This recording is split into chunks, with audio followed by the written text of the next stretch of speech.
आमर बैतरणी रे एवं जलकार कैचमेंट रे गत काली भीषण रु भीषणतर वर्षा होती अति हेवी रेनफॉल होती। तो मु आपन आग रेनफॉल कौटी केते ता बाबद टिके सम्यक सूचना देवी। जोटा कहती कैचमेंट एवरेज रेनफॉल सुवर्णरेखार बेसिन जोटा कि आमर ओडिशा एरिया रे जोटा कवर कर मयूरभंज जिला सेठी वेरी हेवी रेनफॉल होती जोटा 93.99 मिलीमीटर 94 mm धरतु जोटा कि बहुत अधिक। बुढ़ा बलंगे आम 62 mm रेनफॉल पाइचु। सेमती बैतरणी रे 44 mm कैचमेंट एवरेज रेनफॉल पाइचु। अपर ब्राह्मणी रे 38 mm रेनफॉल पाइचु एवं अपर महानदी रे 35 mm रेनफॉल पाइचु। एटा होची आपनकर कैचमेंट एवरेज। तो गोटे गोटे कर आम देखा वर्तमान सुवर्णरेखा रे जो कैचमेंट एवरेज जोटा मुझे आपको जनइली देखिए जे गत काली जो वर्षा होती प्राय 13टा ब्लॉक रे मयूरभंज जिलार 13टा ब्लॉक रे 100 mm रु अधिक वर्षा होती। तेणुक यार जो इम्पैक्ट अच्छी सेटा आम रिसीव करवा आरंभ कलुनी। आमर आदित्यपुर रे ऑलरेडी डेंजर लेवल रे ऊपर अच्छी। यही वर्षा द्वारा गालुडी जोटा अच्छी गालुडी मध्य गेट खोलाई। वेस्ट बेंगल रो भी गतकाली रेड अलर्ट थिला। सो तार सम्मिश्रण रे आमर सुवर्णरेखा रे गोटे आमे बन्या आशंका करूचु जोटा कि तार पीक फ्लड आगामी काली दिन 10टा रे पास करिवो राजघाट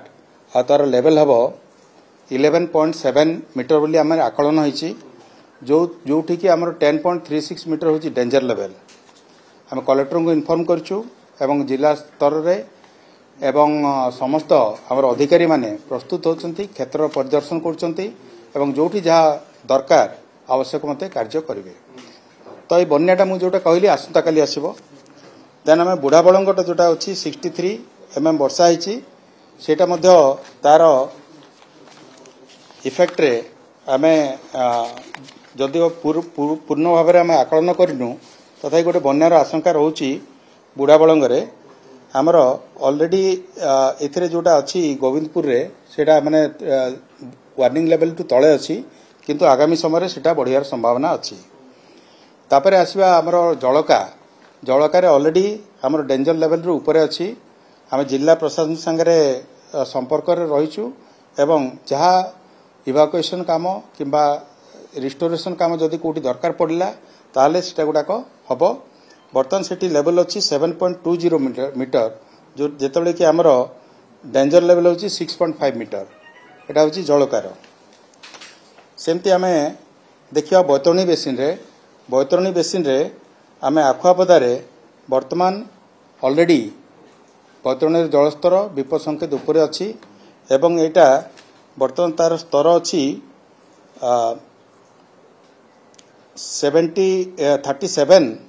38.22 मीटर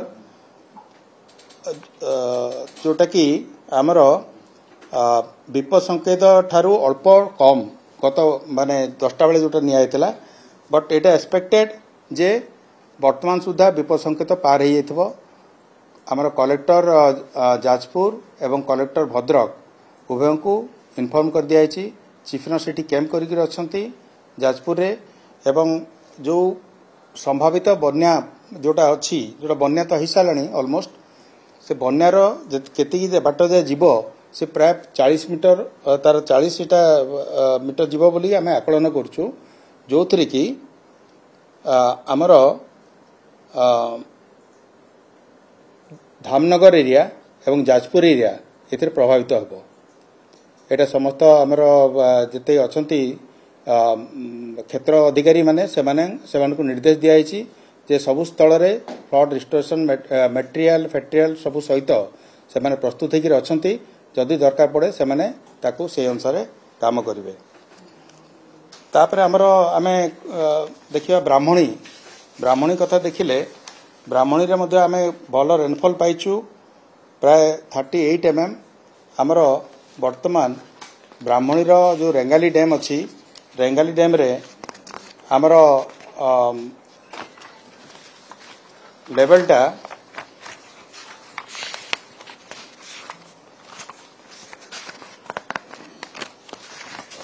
कहीं लेवलटा कहीं हाँ आमर जो लेवलटा अच्छी सेटा अच्छी 121 पाखापाखि जोटा कि आमर विपद संकेत यथेष तलर अच्छी एवं से जेहेतु स्पेस अच्छी आमर 71-72% स्टोरेज अच्छी एवं सेटा जेहेतु आमर स्पेस अच्छी सेटा आमे तापे कौन सी असुविधा हे बोलिके आमे आशंका नहीं आमर तेबे रेंगाली आ गोटे गेट गतकाली खोला होईची एवं टोटाल 3टा गेट बर्तन चलुची यार जो प्रभावटा हम जेनापुर आउ तलकू जोटा आमर आसब केन्द्रापड़ा एरिया सेठी समस्त को सजाग कर दिखाई जे जेतिकी तलिया अंचल पार्टिकुलरली तलिया अंचल जोटी भी आमर एटा रहिबो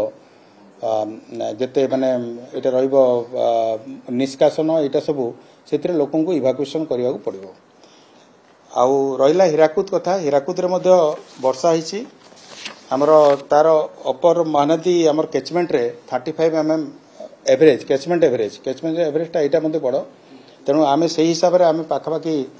4 लाख आमे क्यूसेक ऑलरेडी हीराकुद रिसीव होची किंतु आमे सेठी सेटा को एब्जॉर्ब करिवु जेहेतु लेवलटा हमर गतकाली थिला 609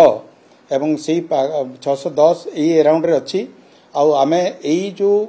बन्या जलटा प्रवेश करिछि ताको आमे हीराकुद डैम रे एब्जॉर्ब करिवु आउ तळको केवल 20टा गेट रे जोटा गतकाली खोला होईछि से गेट बर्तन पई मेंटेन हबो सेतिरे कोनोसी प्रकार बन्या आशंका नाही महानदी अववाहिका रे तो यहाँ गला आपणकर सबू डैम आउ यार रिपोर्टटा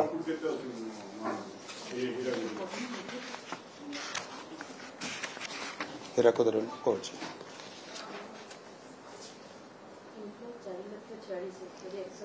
4,46,000 अच्छी इनफ्लो वर्तमान एवं आउटफ्लो अच्छी 3,36,000 तेणु आमे माने लक्षे पाखापाखि आमे डैम रे ही रखुचु वर्तमान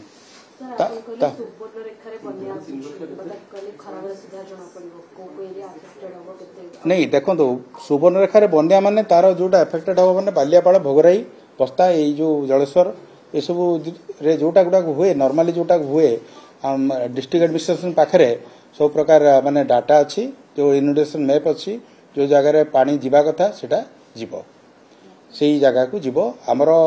जो लेवल हम सेटा हम 11.7 मीटर जेमती मु कहली विपद संकेत 10.36 मीटर किंतु वर्तमान सेठी लेवल कम अच्छी कभी वर्तमान आपण सुवर्णरेखा 6.99 मीटर अच्छी जोटा कि बहुत तले अच्छी आपण जानीपारे 6.99 मान 7 मीटर अच्छी 10.36 तेणुक यहाँ आहरी बढ़ी आगामी दिन में गोटे बन्या हम माने आसंता काली हम आज किसी ना किंतु जिला प्रशासन को समस्त प्रकार सूचना प्रदान करा जहाँफल कि से सजग रे तैयार रे आम क्षेत्राधिकारी मान इनफर्मेशन देचु डायरेक्शन देचु समस्त साइट रे अछंती एवं जेकोसी संभाव्य परिस्थितिर मुकाबला समस्त प्रस्तुत होकर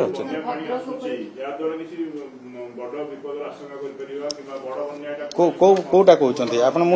जो कहली सुवर्णरेखार यहाँ जदि आसब 11.7 हेल्ले यहाँ गोटे बड़ बन्या जीव आप बैतरणी गोटे बन्या जीव यहाँ जलकार बन्या जीव ये 3टा कन्फर्म अच्छी बर्तमान बन्या परिस्थिति महानदी और रेंगाली महानदी और ब्राह्मणी सेमती कौन बन्या आशंका ना आप भद्रक धामनगर चांदवाली से एरियाटा जाजपुर एरिया एगुड़ा बैतरणी द्वारा प्रभावित हम कारण धामनगरटा आमर जो एस्केप गुड़ाक अच्छी एस्केपटा आमर आउ टे गले से डिस्चार्ज कर आरंभ कर विपद संकेत पाखापाखि हो गलानी जदि 11टा बेले आम रिपोर्ट जोटा आसो निश्चित भाव विपद संकेत जेहेतु राइजिंग ट्रेंड रे थिला अल्प तले थिला से क्रॉस कर 38.74 तेणु से केते ऊपर रहिला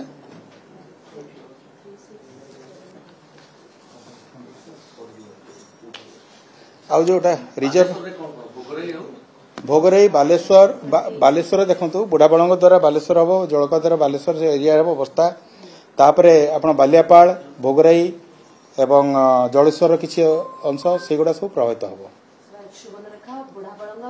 ଜଳକା ବୁଢ଼ା ବଳଙ୍ଗଟା ମାନେ ଆମର ମାନେ ଏଇଟା ହେଇନି ଆମେ ତାକୁ ୱାଚରେ ରଖିଛୁ ବୁଢ଼ା ବଳଙ୍ଗଟା କନଫର୍ମ ହେଇନି କିନ୍ତୁ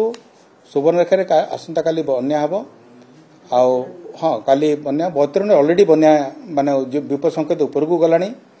ଏବଂ ଜଳକାରେ ମଧ୍ୟ ବିପଦ ସଂକେତ ଉପରକୁ ଗଲାଣି ତେବେ ମୁଁ ଯାହା ଜଳକାରୁ ରିପୋର୍ଟ ପାଉଥିଲି ଯେ 7.2 ମିଟର ଗଲା ପରେ ମଧ୍ୟ କନଷ୍ଟାଣ୍ଟ ଅଛି ତେଣୁ ଆମେ ଆଶା କରୁଛୁ ଆଗାମୀ ସମୟରେ କିଛି ସମୟ ରହିବା ପରେ କନଷ୍ଟାଣ୍ଟ ସେ ତଳକୁ ଖସିବ କାରଣ ଆଉ ବର୍ଷା ନାହିଁ ନାଇଁ ବର୍ତ୍ତମାନ ଯାଏ କିଛି ହେଇନାହିଁ କାରଣ ଦେଖନ୍ତୁ ସୁବର୍ଣ୍ଣରେଖା ଯୋଉଟା କହିଲି ଆସନ୍ତାକାଲି ସେଟା ବନ୍ୟା ପାଣି ଆମେ ରିସିଭ ବନ୍ୟା ଜଳଟା ରିସିଭ ହେବ କୋଉଠି ରାଜଘାଟରେ ଆସନ୍ତାକାଲି ପାଇଁ ସେଟା ଅଛି ଏବଂ ବୈତରଣୀରେ ବର୍ତ୍ତମାନ ବନ୍ୟା ଜଷ୍ଟ ଆଖପାଦରେ ସେଟା କ୍ରସ୍ କଲା ତେଣୁ ତାକୁ ଯେତେବେଳେ ଇଫେକ୍ଟ ହେବ ସେଇ ଯୋଉ ବନ୍ୟା ଜଳଟା ଯୋଉ 40 ମିନିଟ୍ ଯାଏ ଯିବ ସେଇଟା ହେବା ଦ୍ୱାରା ଯେତିକି ଆମର ଏଫେକ୍ଟେଡ୍ ହେବ ସେଇ ଧାମନଗର ତଳି ଅଞ୍ଚଳ ସେଟା ଆରମ୍ଭ ହେଇନି କିନ୍ତୁ ଆରମ୍ଭ ହେଇଯିବ 3ଟା ବେଳେ ଆମର କହୁଛି ଧାମନଗର ବ୍ଲକ ଏଫେକ୍ଟେଡ୍ ହେବ ଧାମନଗର ଚାନ୍ଦବାଲି ଲେଫ୍ଟ ସାଇଡ୍ରେ ଆରମ୍ଭ ହେବ ଯାଜପୁର ଗୋଟା ହେବ ଆମର କାଣି ଏସବୁ ଯୋଉ ନଦୀ ଗୁଡ଼ାକ ଅଛି ସେଗୁଡ଼ା ସବୁ ଏଫେକ୍ଟେଡ୍ ହେବ ଯାଜପୁର ଆମର ସେପଟେ ଯୋଉ ରାଇଟ୍ ସାଇଡ୍ରେ ଅଛି ଆମର ଦଶରଥପୁର ଏଇ ଏରିଆ ଗୁଡ଼ାକ ହେବ ନାଇଁ ଅନ୍ୟ କ୍ୟାଚମେଣ୍ଟ ଏରିଆରେ କମ୍ ଅଛି ବର୍ଷା ମୁଁ ଯୋଉଟା 20 mm ରୁ ଅଧିକ ମୁଁ ସେଗୁଡ଼ା କେବଳ ଆପଣଙ୍କୁ କହିଲି ଆଜି ଆଉ ଆସନ୍ତାକାଲି ବର୍ଷାର ଯୋଉଟା ଅଛି ବର୍ଷାର ଯୋଉ ସମ୍ଭାବନା ଅଛି ବର୍ତ୍ତମାନ ଯୋଉ ଅବପାତଟା ଆମର ଯାଇକିରି ବର୍ତ୍ତମାନ କେନ୍ଦୁଝର ସୁନ୍ଦରଗଡ଼ ଏବଂ ଏଇଟାରେ ମଧ୍ୟ ବର୍ଷା ହେଇଛି କିଛି ଆଉ ସେଇଟା ଯାଇକିରି ଆମର ଛତିଶଗଡ଼ରେ ହେବ ତେଣୁ ଆଗାମୀ ଦିନରେ ଆମେ ମହାନଦୀରେ ମଧ୍ୟ ହୀରାକୁଦରେ ଆଉ ଟିକେ ବନ୍ୟା ଜଳ ଆମେ ରିସିଭ୍ କରିବୁ କିନ୍ତୁ ଆମେ ତାକୁ ଏବଜର୍ଭ କରିବାକୁ ବର୍ତ୍ତମାନ ଚିନ୍ତା କରୁଛୁ ଯଦି ନିହାତି ଦରକାର ନହେଲା ଆମେ 20ଟା ଗେଟ୍ରୁ ଆମେ ଅଧିକକୁ ଯିବୁ ନାହିଁ